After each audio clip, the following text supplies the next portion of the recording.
Forest guard हुआ करते थे और पांडुकेश्वर में रहते थे। हम तो तब पैदा ही नहीं हुए थे, लेकिन सुनाते थे। और बद्रीनाथ के क्षेत्र में उन्होंने अपनी सेवाएं दी है। पहली सेवा मेरे पिताजी की ही है। तो ये हमारे परिवार से पहला जुड़ा हुआ एक तारतम्य भी है। और उसके बाद मैं पीजी कॉलेज गोपेश्वर से मैंने पढ़ा है, साइंस का विद्यार्थी रहा। बॉटनी से पोस्ट ग्रेजुएट किया, उसके बाद बीएड किया। और इस दौरान मुझे बहुत कुछ अपने इस पहाड़ से हिमालय को देखने का मौका मिला और विशेषकर कई आंदोलनों में कूदा।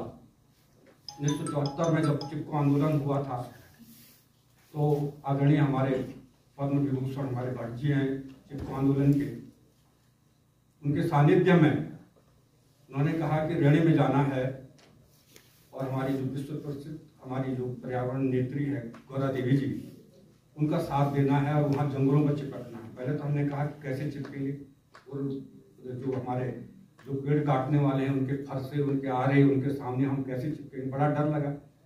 लेकिन फिर भी ये हुआ कि जाना है। तो उन्होंने भट्ट जी ने मुझसे कहा कि लड़के तैयार करो। मैंने कहा मैं डिग्री कॉलेज के लड़के तो तैयार कर दूंगा, लेकिन जाएंगे कैसे। तो एक ट्रक हुआ करता था गोपेश्वर सुबह ठेकेदार जी का, तो वो ट्रक तैयार किया गया। 150 बच्चे मैंने तैयार किए, कॉलेज के अपने सारे दोस्त, और हम उस ट्रक में भर करके हम जोशीमठ आए। और जोशीमठ इतनी बारिश लगी हुई थी, ठंड से हालत खराब थी। लेकिन मैं उनको बहुत सलाम करना चाहता हूँ कि वास्तविक रूप से जो चिपको आंदोलन के सबसे बड़े स्तंभ रहे हैं, हालांकि आज वो हाशिए पे हैं, कॉमरेड गोविंद सिंह इसी धरती के रहने वाले थे। और उन्होंने उनके अंदर जो जुनून था, जो काम करने का वो था, वो मैंने करीब से देखा था। वो जब यहाँ चिपको आंदोलन गौरा देवी का हुआ था रेणी के जंगल में, उससे 4 दिन पहले वो गोपेश्वर में आए थे और आदरणीय भट्ट जी के साथ उन्होंने गुफ्तगू की थी कि हमको वहाँ जाना चाहिए और उन लोगों को जो जिनका जो कंपनी है जो वहाँ पेड़ काट रहे हैं रेणी के जंगल में, उनका विरोध करना चाहिए। तो फिर उन्होंने वहाँ व्यवस्था करके फिर यहाँ जोशीमठ आए, तब ब्लॉक प्रमुख हुआ करते थे।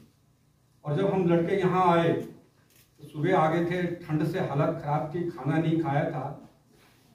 तो गोविंद सिंह जी के कंधे में एक छोटा सा वाकर बात करने का दूर से जो आधा सुनाई दी उसके चोंगा टाइप का, और उसको लेके बारिश में भीग रहे थे। जगह जगह लड़कों के ग्रुप बना करके तुम इतने लड़के इस होटल में खाओ, नंदा देवी होटल था उधर, तुम इसमें खाओ, तुम इधर खाओ, ऐसे करके उन्होंने सारे होटलों में अपने को भीग रहे थे ठंड से, और हम लोगों की खाने की व्यवस्था कर रहे थे।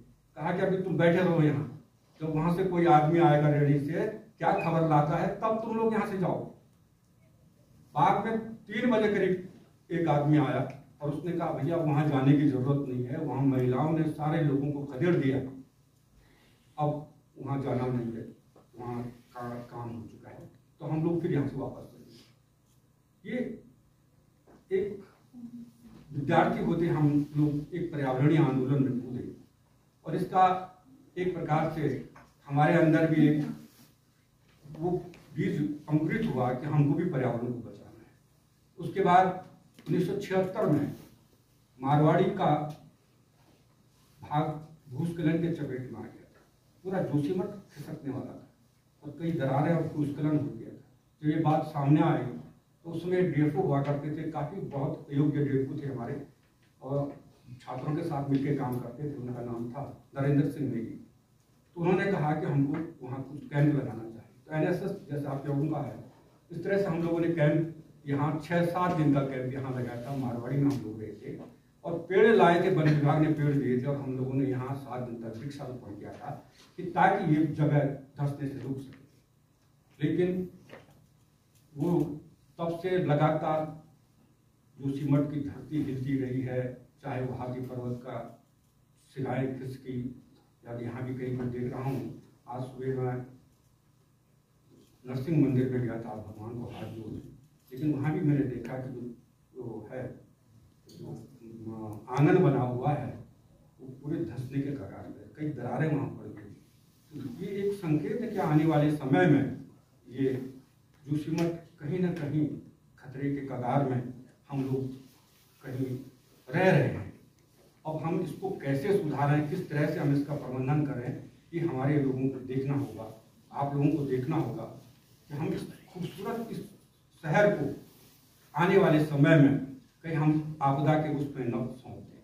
तो ये हमारी बहुत बड़ी बात बहुत लंबी चौड़ी है, मैं नहीं कहना चाहूँगा, पर हम आज जो जैव विविधता के रूप में हम इस कार्यक्रम को मना रहे हैं कि हमारी जो जैव विविधता है ये बहुत बड़ी महत्वपूर्ण है। बच्चों, हम लोग हिमालय के रहने वाले हैं और हिमालय खतरे में है, ये आप सब लोग जानते हैं। जिस तरह से जलवायु परिवर्तन हो रहा है, आज हिमालय कराह रहा है, वो हम लोग नहीं देख पा रहे हैं, लेकिन हिमालय के करीब जाकर के देखिए उस हिमालय पर क्या गुजर रही है। आज समय से बारिश नहीं होती है, कभी होती है तो अब बारिश नहीं, बादल ग्रस्त होते हैं, तबाही आती है। इस तरह के सारे हमारे चारों तरफ जो है ये परिवर्तन दिखाई दे रहे हैं। और हिमालय अब गर्मियों में एकदम इतनी गर्मी पड़ रही है कि सारा बर्फ पिघल जाता है, तब हिमालय नंगा होता है। आप देखते हैं काले पहाड़ दिखाई देते हैं और काले पहाड़ ऊष्मा के अवशोषक होते हैं। गर्मी से चट्टानें फैलती हैं और अधिक ठंड पड़ेगी तो सिकुड़ते हैं। चट्टानों के फैलने और सिकुड़ने से जो हलचल पैदा होती है हिमालय में, आज हिमालय में 200 से अधिक छोटी छोटी झीलें, तालाब बन चुके हैं। एक तालाब की हमने त्रासदी झेली है 2013 में केदारनाथ में, चोराबाड़ी जो तालाब वहां से टूटा था, उसके बाद क्या तबाही आई थी। ऐसे कई तालाब हिमालय में बन चुके हैं, क्योंकि हमारे जो परमानेंट ग्लेशियर थे वो भी खिसकने शुरू हो गए। उनका जो पानी आ रहा है वो कहीं ना कहीं जलाशयों का रूप ले रहा है। अगर हमारा भी रेणी का जो इतनी त्रासदी आई थी, उसके पीछे भी कहीं यही बात है। तो ये जो सारा जो ग्लोबल वार्मिंग है, इसका असर हमारे पूरे हिमालय पर पड़ रहा है। और खुदा न करे कि हम पिथौरागढ़ से लेकर उत्तरकाशी तक का जो हमारा क्षेत्र है, ये सबसे ज्यादा संवेदनशील क्षेत्र है, भूकंपीय क्षेत्र टाइप 5 में आता है, जो कि सबसे ज्यादा संवेदनशील माना जाता है। और अगर इस तरह के जो तालाब हिमालय में बने हैं, कभी भूकंप आ गया, इन तालाबों के टूटने में भी देरी नहीं लगेगी, तब कई त्रासदी हमारे हिमालय में कहीं विपदा के रूप में ना आ जाए। ये हम लोगों को सतर्क रहना होगा, कैसे हम हिमालय को बचाएं। एक तो ग्लोबल वार्मिंग है जो पूरी दुनिया में जो तापक्रम बढ़ रहा है, और एक लोकल वार्मिंग है। वो क्या है कि हमारे उत्तराखंड में सबसे ज्यादा हमारे पास चीड़ के जंगल आ गए। 27-28% हमारे पास चीड़ के जंगल, और जो हमारे मौलिक जंगल थे जो हमें पानी देते थे, वो जंगल घट करके 16% पर आ गए हैं। बांध के जंगल जो हमें पानी देते हैं, एक बांध का जंगल जो 50 साल का लगभग आयु का होगा और स्वस्थ होगा, वो 48 घंटे में 4000 गैलन पानी जमीन को देता है। ये हमारे पानी के धरोहर है, ये हमारे पानी के स्रोत है। लेकिन अफसोस है हमारे सारे बांध के जंगल धीरे धीरे समाप्त होने के कगार पर। अगर ये बांध के जंगल खत्म हो जाएंगे तो फिर पानी कहां से आएगा। आज हम घर घर तक नल पहुंचाने की बात कर रहे हैं, लेकिन क्या उन नलों में पानी भी आएगा? और पानी आएगा तो कहां से आएगा? आज हम पानी के इस कगार पे खड़े हैं कि जैसे जैसे पहले तो हमारा पूरा इस प्रदेश को अरण्य प्रदेश कहा जाता था, पूरा हरा भरा प्रदेश, बांध के जंगलों से लदा प्रदेश होता था, और वैसी कुछ जंगली जातियां यहाँ हमारी रहती थी, और इस तरह के जो हमारी कुछ और जातियां थी, वो जातियां यहाँ रहती थी। कुलिंद थी, खस थी और कुछ और जातियां थी। ये जातियां धीरे धीरे बाहर की जातियों ने आकर के इन पर अधिकार किया और वो जातियां यहाँ बस गई। बाहर की जो कुछ राजस्थान से आई, गुजरात है, वो सब यहाँ धीरे धीरे यहाँ जनसंख्या बढ़ने लगी। और इन जंगलों में सबसे पहले क्या हुआ कि एक प्रकार से जंगल साफ करके लोगों ने खेती करना शुरू किया। इस तरह से जंगल समाप्त हुए, और धीरे धीरे जब जनसंख्या बढ़ी तो पानी के स्रोत के सामने हमने अपने गांव बसाए थे, वो स्रोत सूख गए, तो फिर हमें अपने गांव की बजाय दूसरी जगह जाना पड़ा। हम इस तरह से स्थानांतरित होते गए और पानी के स्रोत सूखते गए। आज देखिए बड़े बड़े शहर बन चुके हैं, उनमें जनसंख्या इतनी बढ़ चुकी है, उनके लिए पानी कहाँ है?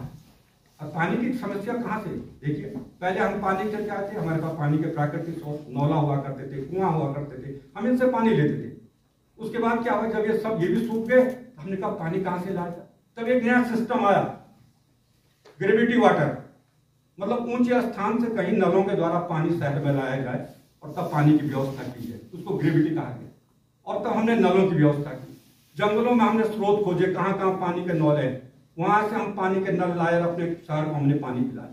धीरे धीरे जनसंख्या और बढ़ी, पानी कम पड़ गया, वो स्रोत भी धीरे धीरे जंगल कम होने से सूख गए। अब वहां पानी कहाँ से लाएंगे? एक नया दौर चला। अब यह है कि जो नदियां जो बह रही हैं हमारे गाड़ गदेरे, वहां से पंपिंग सिस्टम लगाया जाए और उस पानी को ऊपर ला करके शहर की प्यास बुझाई जाए। हमने उन नदियों का पानी भी नलों के द्वारा शहरों को देना शुरू किया। जलवायु परिवर्तन हो गया, वन होते गए, नदियों का पानी गर्मियों में सूख गया, वो योजना भी हमारी ठप पड़ गई। अब नदियों में भी पानी नहीं है।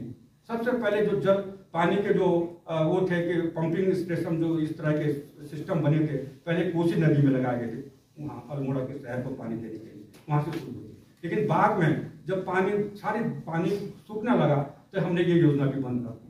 उसके बाद नजर आया पानी कहाँ मिलेगा, तब आया कि जमीन के अंदर पानी है, अंडरग्राउंड पानी है, उसको बाहर निकालो। फिर हैंडपंप योजना आई, हमने जगह जगह हैंडपंप लगा करके पानी बाहर निकालने की बात की। और जब धीरे धीरे उस पानी को भी हम पी गए तो पानी का तल इतना नीचे चले गया कि हैंडपंप ने भी काम करना बंद कर दिया। अब कहां से पानी लाना? इतने चरणों को लेते हुए हम पानी के दौर से, संघर्षों से आज इस जगह पे पहुंचे हैं। अब हमारे पास कहीं पानी नहीं। जंगल में जितना पानी था वो पानी हमने सारे निकाल करके, जंगलों को काट करके सुखा लिया है। अब जंगलों में पानी नहीं, जहां थोड़ा बहुत स्रोत है वो भी हमने बंद करके पानी लिया। अब बताओ, वो पानी तो समस्या तो हमारे ऊपर तो है ही है, लेकिन उनकी समस्या हमने नहीं देखी जो जंगलों में रहते हैं। जो वन्य प्राणी हैं वो पानी कहाँ पिएंगे? जब सारे स्रोत हम लिया है बंद करके, तो जंगलों में पानी कहाँ है? कहाँ जाएंगे वो पानी पीने के लिए? हमारे गांव की तरफ आएंगे, हमारे शहर की तरफ आएंगे, और आएंगे तो क्या हो गया है? मानव और वन्य जीव संघर्ष पैदा हो गया। सारे जो जंगली जानवर है हमारे गांव की तरफ आकर के कभी किसी बच्चे को उठा दे रहे, कभी महिला पर आक्रमण कर रहे हैं, कभी कुछ हो रहे हैं। ये सारा हमारा जो हस्तक्षेप प्रकृति के साथ है, उसी का खामियाजा हम भुगत रहे हैं। ये समस्या हमारे सामने आ गई। अब एक ही समस्या, पानी की एक ही चीज है। सबसे बड़ा टावर हमारे पास खड़ा है हिमालय, उनके ग्लेशियर को पिघला करके अपने जनसंख्या का पानी का हम प्यास बुझाएं। लेकिन अगर हिमालय से हम पानी की बात करते हैं, योजनाओं की बात करते हैं, इतनी बड़ी योजना बनानी पड़ेगी कि जब तक वो योजना बनती है तब तक ग्लेशियर भी सूख चुके होंगे, तो फिर पानी कहाँ है? हमारे पास पीने के लिए पूरे दुनिया में 2% पानी भी नहीं। कहां से हम पानी की पूर्ति करेंगे? ये सबसे बड़ी समस्या पानी की हमारे सामने आ गई है, हमारे नहीं वन्य जंतुओं के पास। तो ये चीजें हमें देखनी होगी कि आज हिमालय इस तरह से हमारा करा रहा है, लेकिन उससे भी बड़ी चीज है कि आज नमामि गंगे कार्यक्रम चल रहे हैं, गंगा को बचाओ, यमुना को बचाओ, बहुत बड़ी बड़ी योजनाएं चल रही हैं।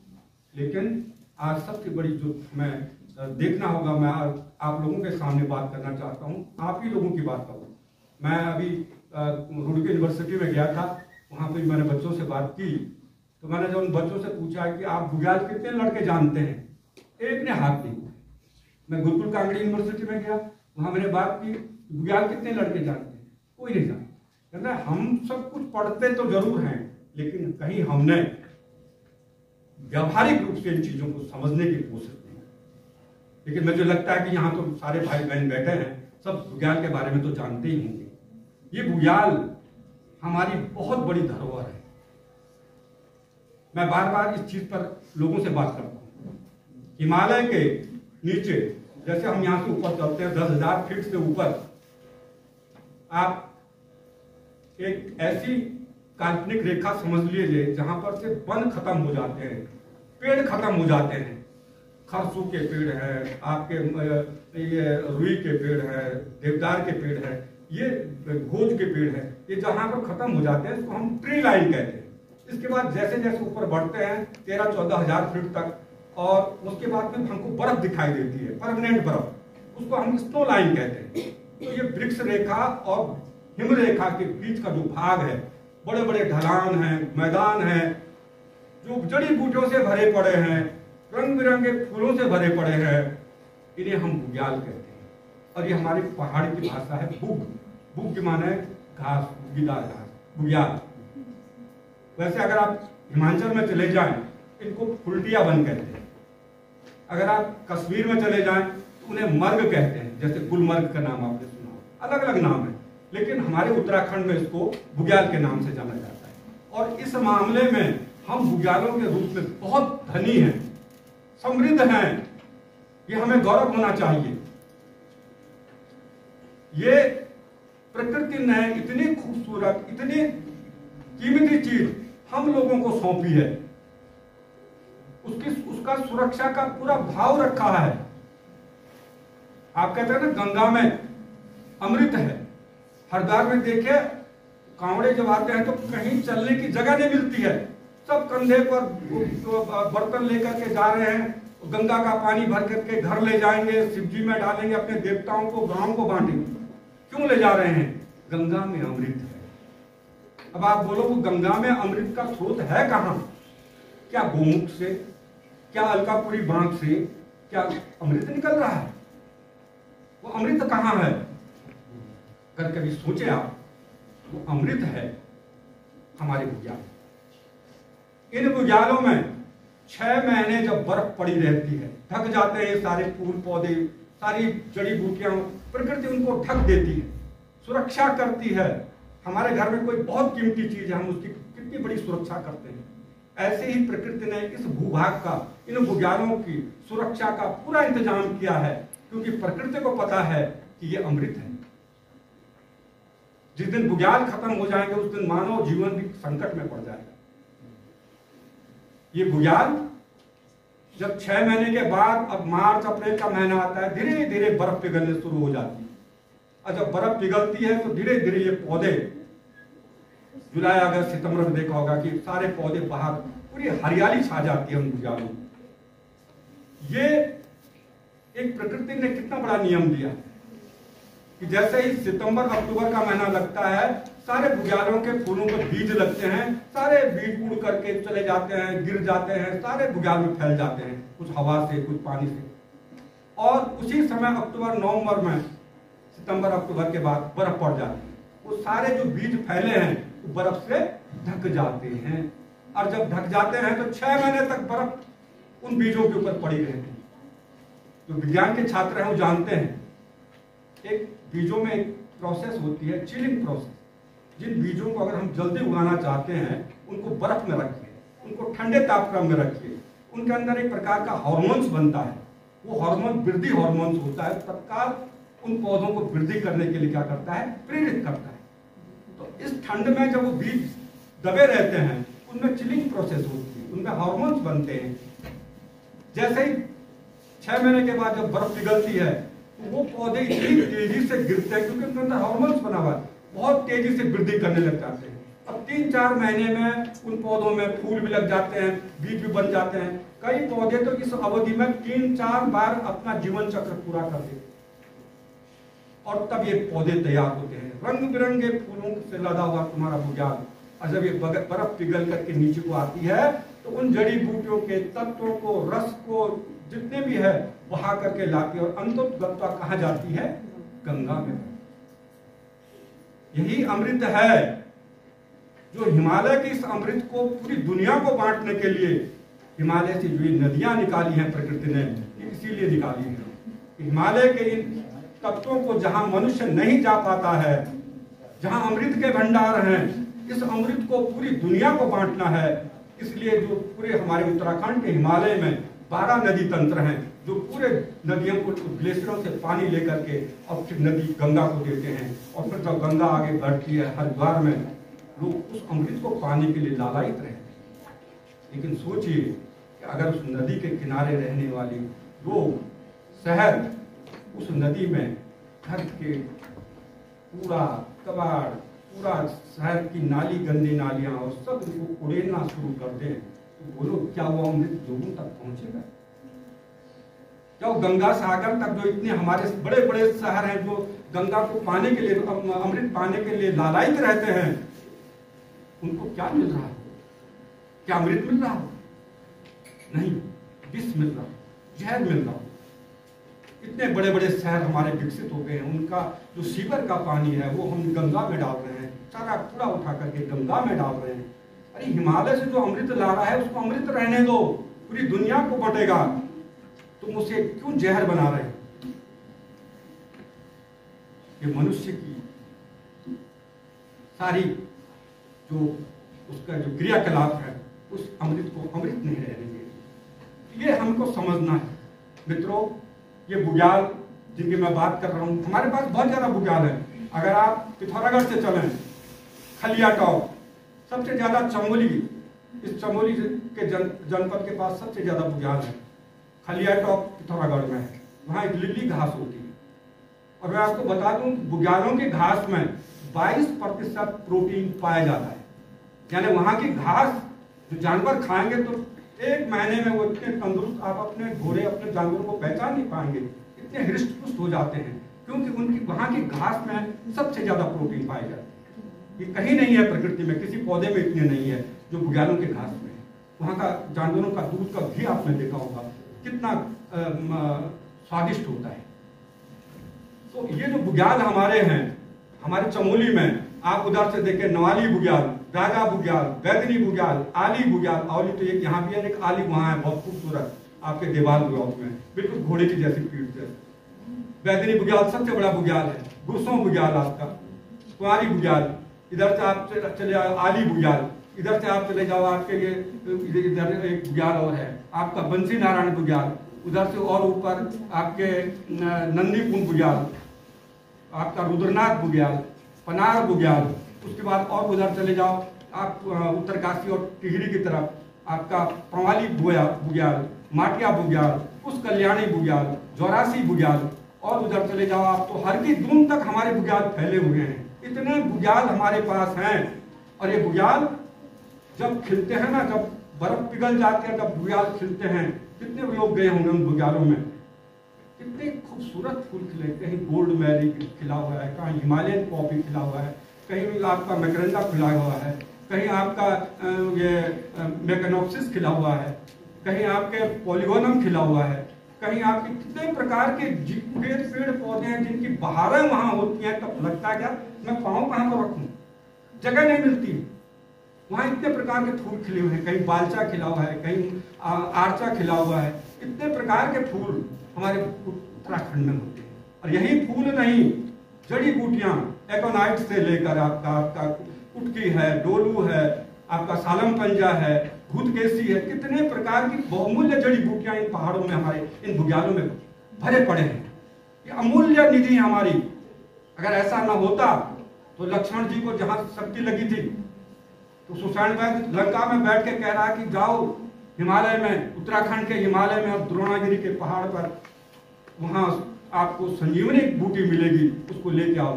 हनुमान जी यहाँ आए घबरा के, तो सारी जड़ी बूटियां चमक रही हैं, क्या होगा, क्या ले जाऊं मैं, अगर जल्दी नहीं जाता हूं तो लक्ष्मण जी की जान जाने वाली है। उन पर धर्म संकट आ गया। उन्होंने उठाया हिमालय, कहा कि इसको थोड़ा तोड़ करके ले जाते, पहाड़ उठाया, पहाड़ का पहाड़ उठा करके ले गए।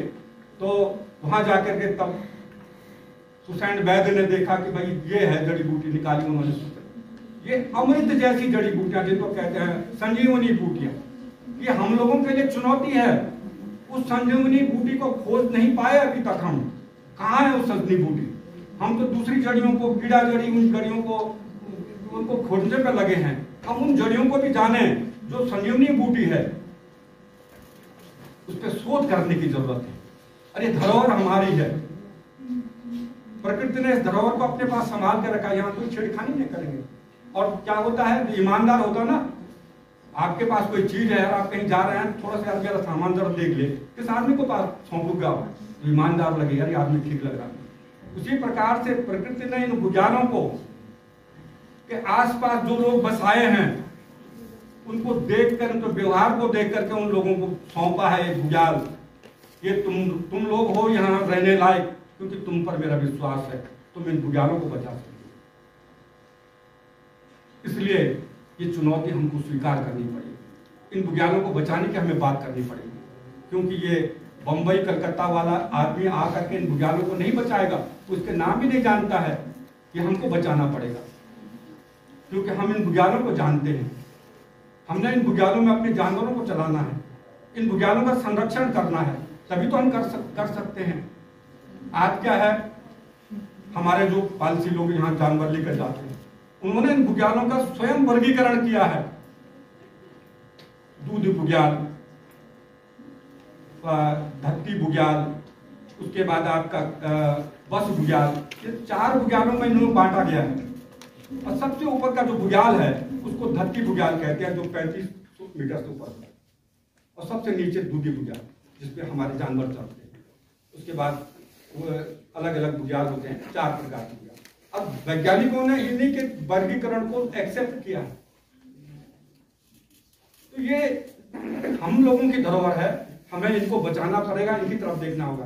कितनी बड़ी बात है कि हमारे उत्तराखंड ने जो अपने चारों प्रतीक बनाए हैं इसी हिमालय से खोज करके बनाए। कस्तूरा मृग हमारे हिमालय में होता है, नीचे तो होता नहीं। आपका ये मुनाल हिमालय में होता है, बुरान हिमालय में होता है। आपका जो वो है पशु है कस्तूरी मृग, वो हिमालय में। लेकिन आज दुर्भाग्य है, मैं इस बात कहने में भी संकोच नहीं करूंगा, ये बुग्याल आज हमारे बर्बाद होने के कगार पर हैं। कई लोग अब हिमालय बाहर की दुनिया से उठा करके अब हिमालय की तरफ भी बढ़ने लगे हैं, इन बुग्यालों में अपना डेरा डालने लगे। मुझे कई सूचनाएं मिली, कई बाहर के बच्चे आ रहे हैं डैक लेकर के हिमालय में इन बुग्यालों में नाच रहे हैं। वहां डैक बज रहा है, कुचल रहे हैं उन बुग्यालों को, वहां की बायोडायवर्सिटी को खत्म कर रहे हैं।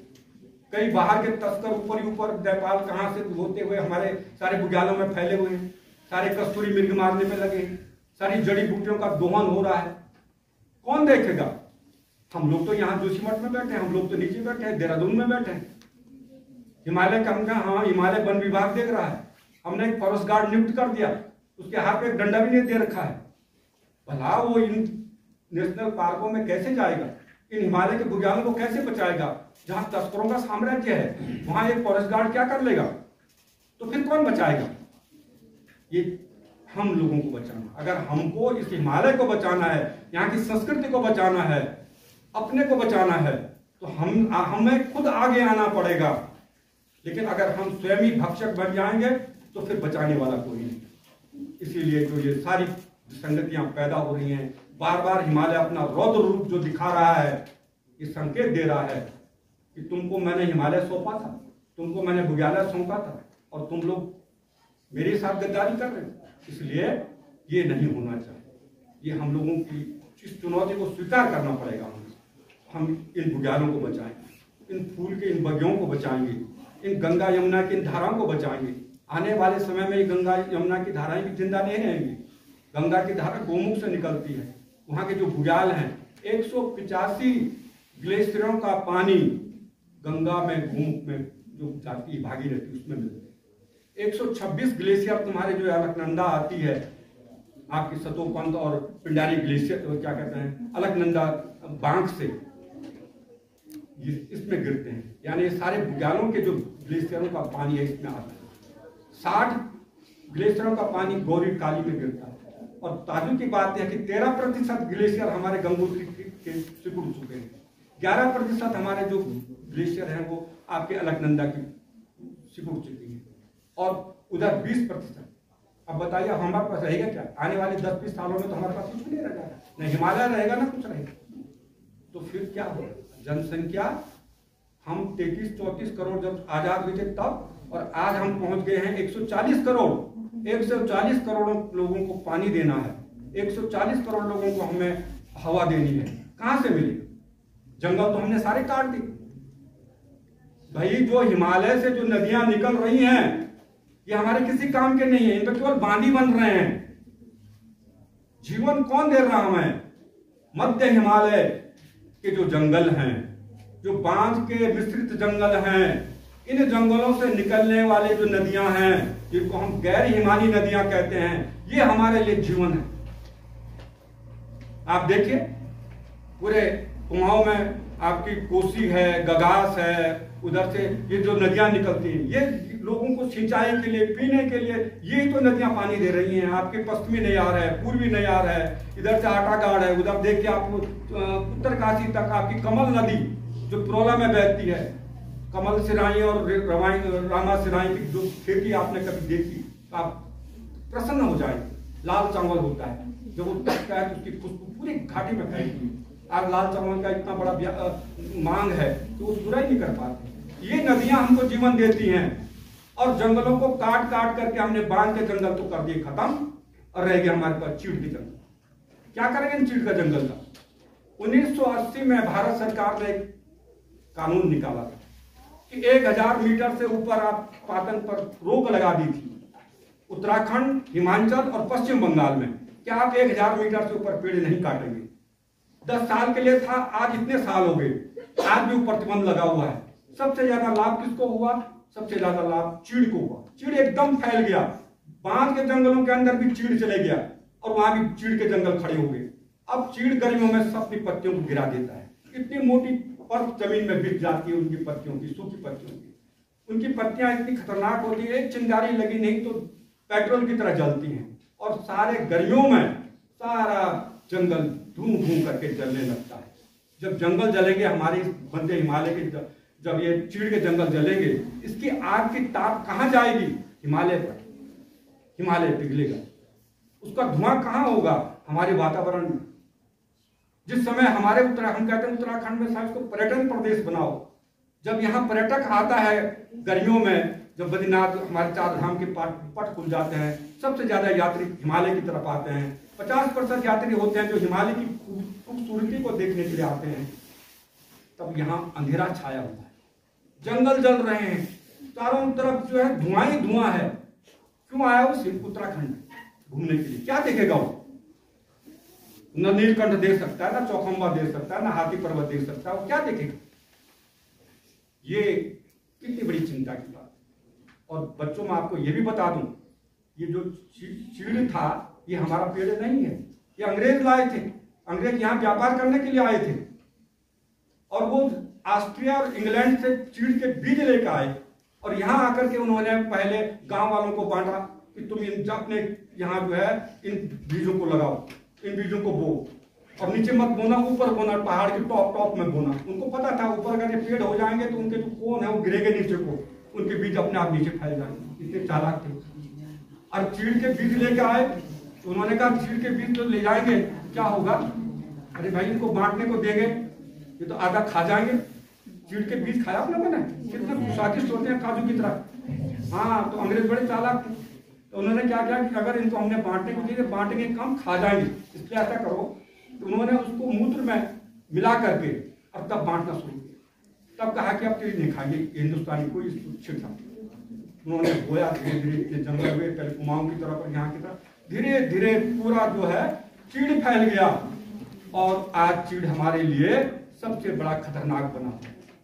हम उसको काट भी नहीं सकते हैं, उतना ज्यादा ऑक्सीजन देता है, वो तो ओजोन देता है ज्यादा कर, और वो ज्यादा कर क्या होता है, जो कार्बन डाइऑक्साइड उसका स्टॉक भी ज्यादा नहीं करता है, पानी भी नहीं देता।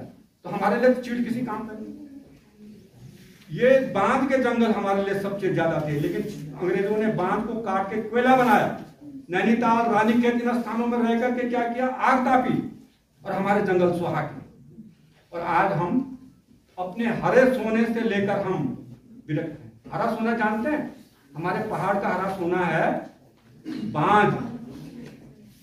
बांध का हर काम, लकड़ी से लेकर आपका जो हल बनते हैं, कृषि के औजार बनते हैं, बांध की लकड़ी। सबसे ज्यादा पानी बांध देता है, सबसे अच्छा चारा बांध की पत्तियां, सबसे ज्यादा ऑक्सीजन बांध देता है, सबसे ज्यादा कार्बन डाइऑक्साइड का ऑक्सीजन करता है बांध करता है। अरे बांध तो हमारे लिए सोना है, तो हम बांध को क्यों संरक्षित नहीं कर रहे हैं? और हमारी नीतियां भी यही है वन विभाग की। तो सारी जो नीतियां हैं वो ये है कि बाहर की प्रजातियों को हम ला रहे हैं यहाँ, उनको पनपा रहे हैं, और अपनी जो मूल प्रजाति है हम उसकी तरफ मुंह फेरे हुए हैं। अब बांध तो बहुत देर में पैदा होता है। अरे देर सही, जो इतने बड़े बड़े बांध के जंगल हैं ये हमारे पूर्वजों ने तो बनाए हैं, उनके अंदर भी तो देखिए कोई इच्छा शक्ति तो रही होगी, तो हम क्यों न अपनी इच्छा शक्ति को जागृत करें, हम भी तो बांध बनाए। आज लाखों पेड़ लग रहे हैं, हर साल वृक्षारोपण होगा, सुमन दिवस पे होगा, इतना पेड़ लग जाएंगे, 1 करोड़ पेड़ लगे साहब। हमारा इस साल हमारा एक बहुत बड़ा हमने एक अभियान पैदा कर दिया। लेकिन जब जाके पीछे मुड़ करके देखिए कितने पेड़ जिंदा हैं।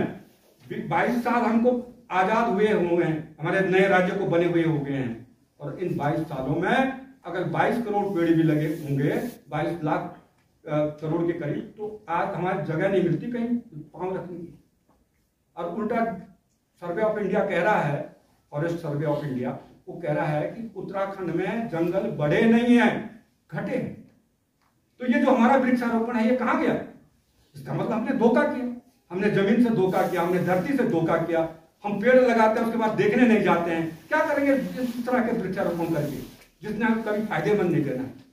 तो इसलिए मित्रों मैं अपनी बात अब समेट करके थोड़ी सी उस बात पर आ रहा हूँ कि इन वृक्षारोपण से बढ़िया है अगर हम भावनात्मक रूप से अगर एक पेड़ लगाएं और उसको जिंदा रखें, ये सबसे बड़ी उपलब्धि है।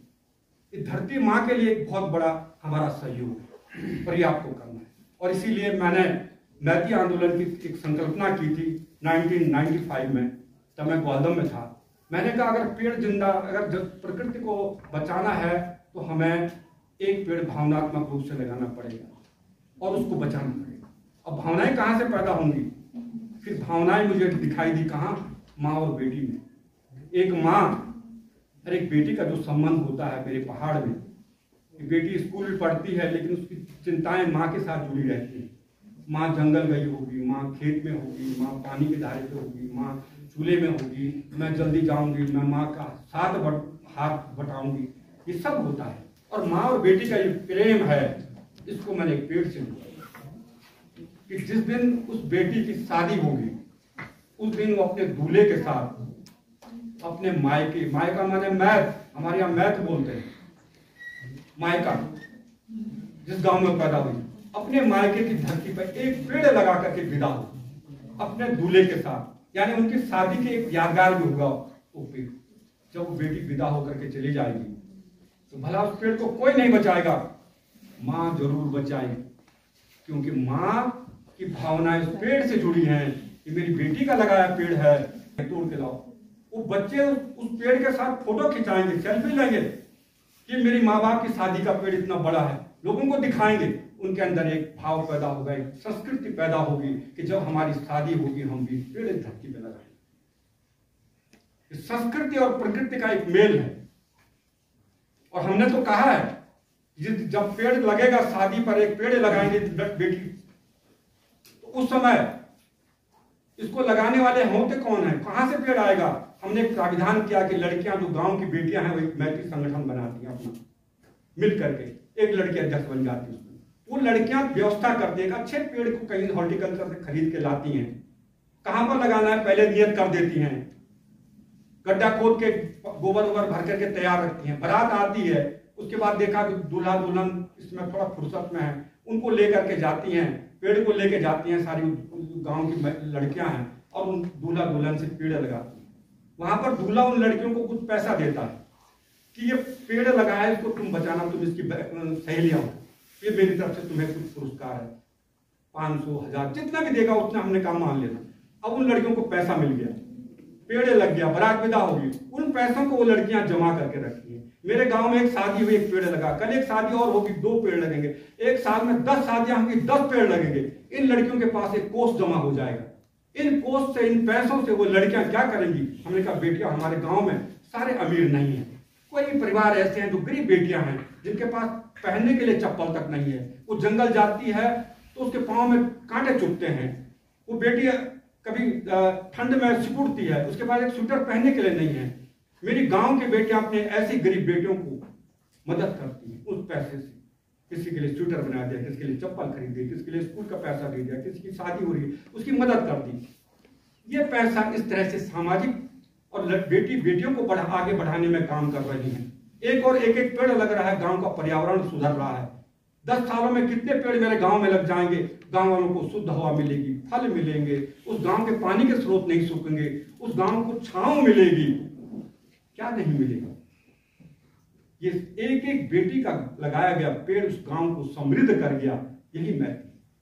और इतना ही नहीं, उन्होंने शादी पर पेड़ क्यों लगाया, उसका अगर वैज्ञानिक पहलू देखें तो क्या है, जब शादी पर पेड़ इसलिए लगा रखा है, शादी के बाद हर कोई चाहता है कि उसकी वंशावली आगे बढ़े, हर कोई चाहता है उनके बच्चे हो, बेटी हो या बेटा हो, हाँ तो सब समान है। लेकिन जब बच्चा पैदा होने वाला होता है ना, तो तब क्या होता है, माता पिता के कुछ स्वप्न होते हैं। पिताजी सोचता है कि मेरा बच्चा होगा, मैं उसको इस स्कूल में पढ़ाऊंगा, उसके लिए गाड़ी खरीदूंगा, उसके लिए एक कमरा बनाऊंगा, मैं ये करूंगा, स्वप्न है। माँ भी सोचती है बच्चा आएगा, उसके लिए पालना लाऊंगा, उसके लिए पहले से कपड़े बना के रखती।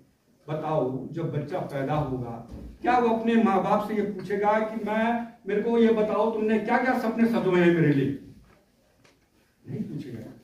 उस समय उस बच्चे के लिए क्या चाहिए, सबसे बड़ा उपहार क्या चाहिए? पैदा होते ही उस बच्चे के लिए उसके फेफड़ों को धड़कने के लिए ऑक्सीजन चाहिए, हवा चाहिए। कितने माँ बाप हैं जिन्होंने अपने बच्चे की पहली आवश्यकता के लिए कुछ उपहार तैयार किया हो?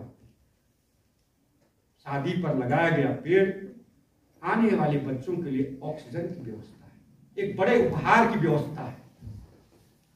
क्या ये उपहार नहीं देना चाहोगे? शादी पर लगाया गया ये पेड़ हमारी संस्कृति का प्रतीक है। और इतना ही नहीं, ये जब बेटी शादी पर पेड़ लगा करके कहां जाती है? अपने ससुराल। और ससुराल में जब नई नई दुल्हन आती है, तुम्हारे यहाँ भी होता होगा, मेरे गांव में जब कोई नई दुल्हन आती है तो सबसे पहले गांव की बेटियां, उस परिवार की बेटियां उस दुल्हन को एक बर्तन दे करके कहां ले जाती हैं? पानी के धारे पर ले जाती हैं। कितनी बड़ी परंपरा थी हमारी, पानी के धारे पर ले जाते, उसको दिखाया जाता है पानी, उसको कहते हैं बेटी देख, ये हमारा पानी, गांव का पानी है, ये हमारा स्रोत है और इससे हम पानी भरते हैं। तो वो दुल्हन उस पेड़, उस पानी की पूजा करती है और पानी गगरी पर भर करके उस पानी को कहां ले जाती है? घर में ले जाती है, सबको पिलाती है, संकल्प दिलाती है कि मैं भी इस पानी को बचाने के लिए काम करूं। उस बेटी को यह दिखाया जा रहा है कि बेटी ये पानी जिस दिन सूख जाएगा उस दिन इस गांव को भी यहां से उठ करके कहीं और जाना पड़ेगा, पलायन करना पड़ेगा, इसलिए इस पानी को बचाना। ये हमारी परंपराएं रही हैं जल संरक्षण की। आज हम दूसरी परंपराओं को जन्म दे रहे हैं, गलत संस्कृति को जन्म दे रहे हैं। बारात आती है, स्वागत के लिए गेट बना हुआ है ना, और तब बारात उधर से आ गई, इधर से घराती रहते हैं साफ स्वागत करने के लिए, गेट बनाया जाता है। आप जानते हैं कोई भी गेट हम बनाते हैं उसके ऊपर किस देवता का वास होता है? आपने खोली देखी होगी, खोली के ऊपर क्या बनता है? निवास माना जाता है। कैसे भी तुम एक गेट बना दो, उसमें अपने आप गणेश विराजमान हो जाए। अब तब क्या करते हैं, गेट पर हम एक रिबन बांधते नहीं बांधते, और उसके बाद क्या होता है, यहाँ से स्वागत वाले भी पहुंचे और 1 घंटा लग जाता है बारात को अंदर जाने में। मैं देहरादून में देखा, सारी गाड़ियां जाम लगा हुआ है, वो बारात वेटिंग पॉइंट के अंदर नहीं घुस पा रही है। क्यों नहीं जा रहे हो? बस साहब अभी रिबन नहीं करते। अरे रिबन में क्या हो रहा है? तो वहां पर अभी सौदाबाजी हो रही है। अब जानते हैं आप सौदाबाजी क्या होती है? सौदाबाजी होती है कि पैसा, रिबन काटने के पैसे दो, पैसे दो भाई, कैसे दो पैसा? 1,000, 10,000, 5,000 रुपया वहां पर हो जाता है। अब बताओ, गणेश के नीचे 2 परिवार मिल रहे हैं और पहला क्या परिचय हो रहा है? विवाद, लेन देन का विवाद हो रहा है। और लेन देन का विवाद भी तो हुआ, लेकिन उसके बाद क्या हुआ? मान गए 1,000, 10,000 रुपए में मान गए, तब क्या हुआ? रिबन काटो। तो रिबन काटा। रिबन क्या होता है? एक टुकड़ा इधर और एक टुकड़ा इधर। गणेश जी के नीचे हमने क्या भाव पैदा किए? परिणय बंधन हो रहा है, हम परिणय विच्छेदन की बात कर रहे हैं। एक इधर और एक तुम्हारा परिवार भी, तुम्हारे जीवन भी ऐसे ही अलग थलग बना रहे हैं। यही तो हो रहा गणेश जी। क्या ये संस्कृति हमको स्वीकार करनी चाहिए? हमारी वो संस्कृति थी, जब बेटियां कलश लेकर के खड़ी रहती थी तब स्वागत करती थी। हम इस प्रकार की संस्कृति को क्यों जन्म दे रहे हैं? इसलिए याद रखो, अगर किसी देश को बर्बाद करना है, किसी देश को गुलाम करना है, तो परमाणु बम की जरूरत नहीं, केवल उस देश की पहली संस्कृति को खत्म कर दीजिए, वो देश अपने आप गुलाम हो जाएगा। ये इतिहास गवाह है। तो मित्रों, ये बात है, यही मैती है जो मैंने बात की। आज 14-15 राज्यों में ये चल रहा है, 5-6 देशों ने इसको एक्सेप्ट किया। 9 लाख से अधिक शादियों में हम पेड़ लगा चुके हैं, कार्ड छपते हैं, उसमें लिखा जाता है कि हम मैती कार्यक्रम करेंगे, एक पेड़ लगाएंगे और एक पेड़ लगाएंगे नहीं। ये मेरी नहीं, आप कहेंगे सर कल्याण सिंह रावत ने मैती आंदोलन शुरू किया, नहीं, ये हमारी परंपराएं पहले थी जिसको हम भूल चुके थे। आप जानते हैं जब सीता रामचंद्र जी लंका विजय होकर के वापस अयोध्या आ रहे थे तो अपने पुष्पक विमान में लौट करके आ रहे थे तो सीता ने रामचंद्र जी से कहा, प्रभु जाते समय मुझे पंचवटी में जरूर उतार देना, थोड़ा मैं वहां देखना चाहती हूँ। रामचंद्र जी ने क्या देखोगे कि जब मैं वहां रही थी मैंने वहां कई पेड़ पौधे लगाए थे, मैं उनको देखना चाहता हूं कि वो कितने बड़े, कितना बड़ा भाव था। आपका कालिदास का अभिज्ञान शाकुंतलम का 4वां अध्याय देखिए, उसमें क्या लिखा हुआ है। जब शकुंतला विदा हो रही है कण्व ऋषि के आश्रम से और शकुंतला रो रही है, कण्व ऋषि भी रो रहे हैं, बेटी की तरह पाला था, अब जा रही यार, और उस कुटिया को हरा भरा बनाने में शकुंतला का वो था। और शकुंतला जब आगे बढ़ी ना तो उसकी धोती का पल्लू एक बेल से लिपट जाता है, उसको छुड़ाने की कोशिश करती है तो पीछे से कण्व ऋषि देख रहे हैं कि बेटी सीता रुक जा देख बेटा, जब तक तू इस बेल में पानी नहीं डालती थी तब तक तू खाना नहीं खाती, आज तू बिना इस बेल को मिले आगे बढ़ गई थी, इसलिए इस बेल ने तेरा पल्लू थामा कि बेटी कहाँ जा रही है, क्या मुझे नहीं मिलोगी, मेरे बिना तो तू खाना ही नहीं खाती थी, बिना मेरे पानी डाले खाना ही नहीं खाती। कितना बड़ा हमारी वो थी, संस्कार थे, हमारी बातें थी, हम उनको भूलते जा रहे हैं। ये सब हमारा है। नंदा देवी जब जाती है कैलाश के लिए, जगह जगह पेड़ लगा के जाती है। शिव जी पूछते हैं कि तू नंदा क्या करी है, कि जब मेरे भाई मुझसे मिलने आएंगे हिमालय में तो इन पेड़ों को देख करके आएंगे। और जो पेड़ बड़े देवदार के बड़े बड़े हो गए तो एक दिन जब शिव जी और पार्वती घूम रहे थे तब शिव जी ने कहा, देख पार्वती तेरे लगाए गए पेड़ जिनको तू अपने दूध से पालती थी कितने बड़े अच्छे लग रहे हैं। ये हमारे पुराण, हमारे जो ग्रंथ हैं उनमें सब कुछ लिखा हुआ है, हम उसको भूलते जा रहे हैं, हम दूसरी सभ्यता के ऊपर बढ़ते जा रहे हैं। तो ये हमको सब देखना होगा कि हम जिंदा तब रहेंगे जब हमारी धरती जिंदा रहेगी और इस धरती के जो संसाधन हैं वो जिंदा रहेंगे। ये सारे हमारे बुग्याल हैं, हमारे जीव जंतु हैं, ये सब जिंदा रहेंगे तभी हम जिंदा रहेंगे। और अगर हम केवल अपने तक स्वार्थ तक जिंदा रहेंगे तो फिर हम कुछ नहीं कर सकते। आप डिग्री कॉलेज में पढ़ते हैं, उच्च शिक्षा ग्रहण कर रहे हैं और शिक्षा का सबसे बड़ा उद्देश्य होता है समाज की सेवा करना, अपने प्रकृति की सेवा करना। जिस प्रकृति में हम रह रहे हैं, जो हमें सब कुछ दे रही है, क्या हमारा अधिकार नहीं बनता है इस प्रकृति के लिए हम कुछ दें? 15वां संस्कार है प्रणय बंधन, जब शादी होती है, और 16 संस्कार हमारे होते हैं। जानते हो 16वां संस्कार क्या है? 16वां संस्कार प्रकृति के बिना अधूरा है, यानी चिता के लिए लकड़ी चाहिए। तो हमने कहीं क्या इस धरती पर कभी पेड़ लगाए हैं? इस धरती का ऋण चुकाने की कोई व्यवस्था की है कि जाते वक्त हम इस धरती का ऋण नहीं करना जाएं, कि हमने पेड़ लगा के कुछ व्यवस्था की है? इसलिए ये हमें याद रखना। तो मैं ज्यादा ना कह करके, बहुत लंबा समय हो गया, आपको भूख भी लग गई होगी, ये संदर्भ तो बहुत लंबा चौड़ा है, लेकिन मैं आप लोगों का बहुत बहुत आभार व्यक्त करता हूँ। आप इस खूबसूरत जगह के रहने वाले लोग हैं और हिमालय के निवासी हैं। हमारी ये संस्कृति कितनी बढ़िया, अभी बच्चे यहाँ पर खूबसूरत उन्होंने यहाँ पर अपनी संस्कृति की एक झलक दिखाई।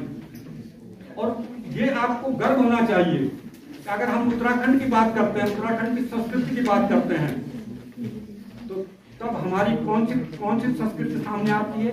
आप लोग देखो ना, राजपथ पर जब उत्तराखंड की झांकी निकलती है तो पहनावा क्या पहना जाता है? वही आपके हिमालय की पहनावा है। इसी को इतना बड़ा सम्मान मिला है, ये हमें भूलना नहीं, गर्व करना चाहिए कि ये हमारी पहनावा है, ये हमारी संस्कृति है, इसको कभी भूलिए नहीं। आज हम दूसरी चीजों को पहन रहे हैं, लेकिन इस संस्कृति को जो हमने पहना है, हमने जो कुछ खा रहे हैं, ये हमको कभी भूलना नहीं चाहिए। कि बोली भाषा पर रखिए, आप डॉक्टर बनिए, इंजीनियर बनिए, बड़े बड़े पदों पर जाइए, हमारी शुभकामनाएं हैं, लेकिन अपनी संस्कृति, बोली, भाषा कभी मत भूलिए। और जिस दिन भूल जाओगे उस दिन ये धरती आपको माफ नहीं करेगी। तो आज ज्योतिर्मठ के इस भूमि में, इस पावन भूमि में आप सब लोगों के हिमालय के इन खूबसूरत चेहरों को देख करके मुझे भी बड़ी प्रसन्नता हुई कि आप लोग इस हिमालय के रखवाले हैं, तुम्हें इतनी बड़ी प्रकृति की इतनी बड़ी नेमत तुम्हें सौंपी गई है, इसको बचाना है आपको, इसका दोहन नहीं करना है। ये आप अपने अंदर एक संकल्प लीजिए। और आज मुख्यमंत्री नवाचार योजना के अंतर्गत यहाँ पर हमारा विषय वही है, स्थानीय जैव विविधता संसाधन और सतत उपयोग और संरक्षण। सतत उपयोग भी उतना करें जितना मुझे चाहिए, लेकिन उसके साथ संरक्षण भी करना है। मुझे एक पेड़ चाहे तो मैं उसके बदले में 4 पेड़ जरूर लगाऊं, तभी तो संरक्षण होगा। मुझे चैतन्य रहना है कि मेरी इस धरती में कहाँ क्या क्या हो रहा है, उसके लिए मैं तैयार रहूं कि मुझे करना है। तो बच्चों, आज के उस पर मैं आप लोगों का बहुत आभार व्यक्त करता हूँ। मेरी बात आपने सुनी, मैं अपने मीडिया भाइयों का भी बड़ा आभार व्यक्त करता हूँ। आपने अपना अमूल्य समय हमें दिया, और विशेषकर हमें आज प्राचार्य जी का, प्रोफेसर खालिद जी का, उन्होंने जो ये मुझे प्यार दिया यहाँ पर बुला करके। मेरा तो एक कार्यक्रम देवाल में है, कल महिला दिवस है, और वो भी है कि अगर तुम यहाँ नहीं आओगे तो फिर हम नाराज हो जाएंगे, जाना पड़ेगा। और फिर देहरादून में भी एक परसों 9 तारीख को बसंतोत्सव राज्यपाल जी हुई है, वहाँ से भी निमंत्रण। लेकिन मैं आपके प्यार को नहीं भूला। हमारे आदरणीय राणा जी हैं, हमारे सुमन राणा जी, हमारे ऑर्गेनाइजर हैं, सभी मेरे विद्वान साथी प्रोफेसर लोग यहाँ पर हैं। और आज विशेषकर हमारे यहाँ पर हमारे समाज सेवक के रूप में हमारे आदरणीय हमारे PTA के